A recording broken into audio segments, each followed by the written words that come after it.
dan terhijab dengan cadar dan kaos tangan. Memang dijelaskan dalam hadis Ibnu Abbas, umirtu an asjuda ala sab'ati a'dham. Aku diperintah untuk sujud lewat 7 anggotanya.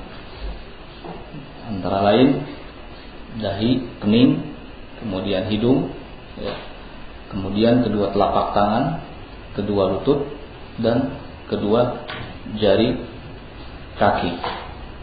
Itu diantaranya anggota sujud yang semuanya itu harus nempel di tempat sholat ketika sujud. Terkait dengan hal yang ditanyakan, memang sebenarnya kaum wanita ketika sholat tidak diperkenakan mengenakan penutup wajah, tidak juga mengenakan kaos tangan. Ini yang benar, dan ini bisa dilakukan ketika si wanita itu sholat dalam keadaan aman dari pandangan orang, terutama dari pandangan yang bukan mahramnya. Tapi jika kondisinya dalam keadaan terlihat, maka tidak mengapa baginya mengenakan cadar penutup wajah dan kaos tangan. Dan ini yang dijelaskan oleh para ulama. Bahkan Aisyah dulu, beliau rahimahullah ketika melakukan ibadah haji, dan seperti diketahui bahwa Nabi Shallallahu Alaihi Wasallam mengatakan kalau wanita itu ketika ihram tidak boleh mengenakan penutup wajah, cadar, tidak boleh juga mengenakan kaos tangan. Ketika posisi Aisyah pada waktu itu terbuka wajahnya, kemudian akan ada yang lewat dari beberapa para sahabat di hadapannya, maka beliau segera menutupi wajahnya. Jadi dalam kondisi-kondisi tertentu tidak jadi masalah.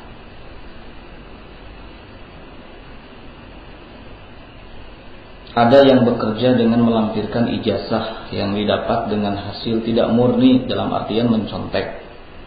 Pihak penerima mengetahui hal itu. Melampirkan ijazah yang didapat dengan hasil tidak murni atau mencontek. Pihak penerima mengetahui hal itu. Bagaimana hukumnya, halal atau tidak terkait pendapatannya atau gajinya?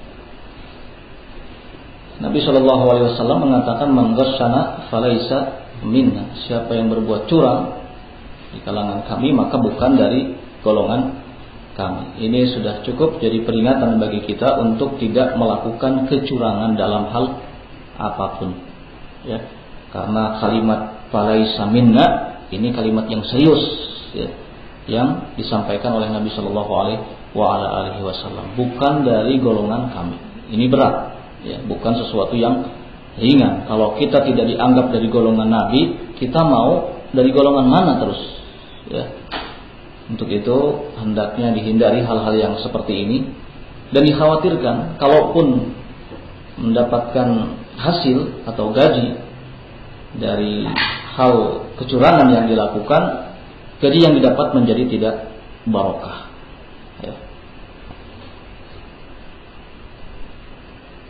Bagaimana harus bersikap saat ikhtilaf? Tidak terhindarkan lagi. Sementara sejauh prediksi jika menghindari akan lebih memudaratkan diri. Contohnya saat kuliah dan bekerja. Apakah ini benar-benar tanda lemahnya iman? Yang jelas diwajibkan bagi seseorang untuk sebisa mungkin tidak sampai terjadi ikhtilaf dengan lawan jenisnya. Jika memang kondisinya sangat susah, maka carilah yang lebih minim ikhtilatnya, tidak yang lebih parah.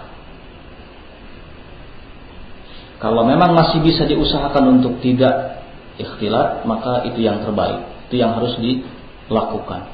Tapi kalau ternyata hal itu terjadi di luar kemampuan kita, maka fattaqullah mastata'tum. Bertakwalah kepada Allah Subhanahu wa taala dengan sekemampuan mungkin.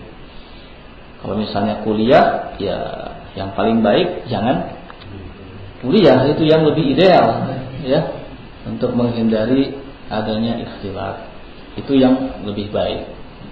Tapi bukan berarti orang yang kuliah kemudian dikatakan sebagai orang yang keluar dari millah atau bukan ahli sunnah ya. Tetap mereka masuk dalam kategori ahli sunnah, tetapi asi, melakukan kemaksiatan, atau hal itu memang kembali kepada kadar keimanan masing-masing ya. Demikian halnya dengan bekerja.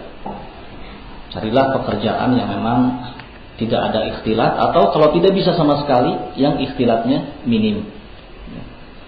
Karena memang susah kalau kita bicara secara totalitas bisa menghindari ikhtilat. Kalau kita kebetulan ada keperluan di luar, itu tidak terhindarkan lagi ya, yang namanya ikhtilat. Ya, masing-masing hendaknya mengupayakan agar jangan sampai terjadi ikhtilat dengan lawan jenisnya. Tentunya sesuai dengan kemampuan. Dan intinya dalam hal ini adalah kita berupaya sebisa mungkin untuk menghindari hal-hal yang tidak diridhoi oleh Allah Subhanahu wa taala. Oleh karena itu penting bagi kita untuk meningkatkan selalu keimanan kita kepada Allah Azza wa Jalla. Demikian, wallahu taala a'lam bissawab.